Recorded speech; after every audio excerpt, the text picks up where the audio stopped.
रिसोड तालुक्यातील ग्राम केशवनगर येथील रहिवासी राजेंद्र मदन मोरे हे गेल्या 4 वर्षापूर्वी MPSC मार्फत गृह खात्यामध्ये पोलीस उपनिरीक्षक पदावर त्यांची निवड झाली होती। यावेळी कर्तव्यावर असताना राष्ट्रीय राज्य महामार्गावर दिनांक 27 जुलै रोजी दुपारी घडलेल्या अपघातात बोरगाव मंजू येथे कार्यरत असलेले पोलीस उपनिरीक्षक राजेंद्र मोरे यांचा अपघातात मृत्यू झाला। बोरगाव मंजू पोलीस स्टेशन येथे पोलीस उपनिरीक्षक पदावर कर्तव्यावर असताना मूर्तिजापूर येथील आपल्या 2 व्हीलर गाडीवर जात असताना त्यांच्या कुरणखेड येथे अपघात झाला। अकोल्याच्या दिशेने जाणारी कारने त्यांच्या दुचाकीला जबर धडक दिली। या अपघातात त्यांचा जागेवरच मृत्यू झाला। या घटनेमुळे संपूर्ण परिसरातच नव्हे तर अकोला वाशिम या जिल्ह्यातही हळहळ व्यक्त होत आहे।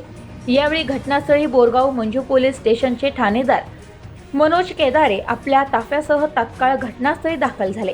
यावेळी वीर भगतसिंग आपत्कालीन शोध व बचाव पथकाने घटनास्थळी मदत कार्य केले आणि दिनांक 28 जुलै रोजी राहते गावी केशवनगर येथे पार्थिव आणल्यानंतर पोलीस इमामात सलामी देऊन अंतिम संस्कार करण्यात आले।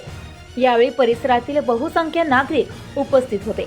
यावेळी त्यांच्या मागे आई, वडील, 3 भाऊ, पत्नी आणि 2 जुळे मुले असल्यामुळे या परिवाराची फारच मोठी हानी झाल्याचे नागरिक बोलत होते। त्यावेळी परिसरासह त्यांच्या जाण्याने खूप मोठा धक्का बसलाय। नागरिक हळहळ व्यक्त करत होते। प्रतिनिधी फयाज कुरेशी, न्यूज टुडे 24 रिसोड।